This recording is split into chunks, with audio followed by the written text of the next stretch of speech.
I hit the wrong button.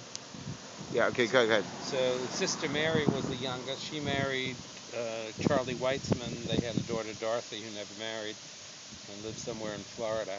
Um, my generation of cousins really has had relatively little to do with each other, but when we were kids, Irv lived in Brooklyn most of those years. He was very successful as an engineer working for Sarnoff and RCA and the development of television. Um, Nat had a haberdashery store in Harlem. He lived in the Bronx, and just around the corner, or close by to Grandma and Grandpa, who lived near what's now the VA hospital, the Bronx VA hospital, on the concourse. And yeah, we would get together for Thanksgiving and for Rosh Hashanah, occasionally for Shabbat dinner, always at Grandma's house. Grandma was a tiny little lady, about maybe 4'9", noted for her boiled chicken soup and boiled chicken. And dessert usually was applesauce with a prune on top and some sponge cake. It was gourmet, Bronx gourmet. And Grandpa was a nice man. He had a clothing store, he was a tailor.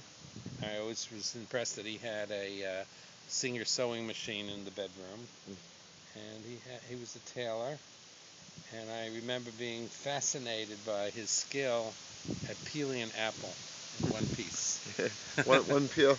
One peel. One peel Hyman. And his store was one block from Papa Sam's office. Papa Sam was on 85th and 3rd under the elevated train, and Grandpa was on 84th in Lexington and 3rd. And that's the story. And why'd you name me after Hyman?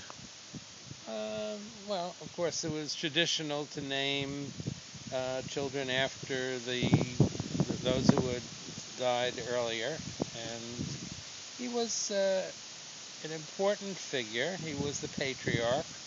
He was the one who evidently established the name Nevins from changing it from Neviadomsky, which was a little bit too much to bear. So probably he changed it to. They were living in Brooklyn, probably near Nevin Street at the time. So that's our family legend. I don't know whether it's true or not.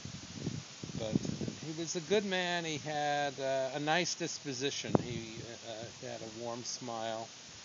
But relationships between grandparents and grandchildren were very formal. So I don't remember many, interactions other than to be in their presence. I can't recall any, great things that he said that were inspirational. But still, I felt warmly to both of the grandparents. The funny thing is that they were married, goodness knows how many years, but when he died of cancer, we always thought of them as a unit. But he was angry at her for some reason and said, "You should not come to the hospital and see me, and I never liked your chicken soup." Those were his last words. I'm sure she was very badly hurt by that. But sometimes things are said. All right, well, here's the Nevins tribe. And Nana definitely gets the award for the survivor. The cleanest stone. Yep.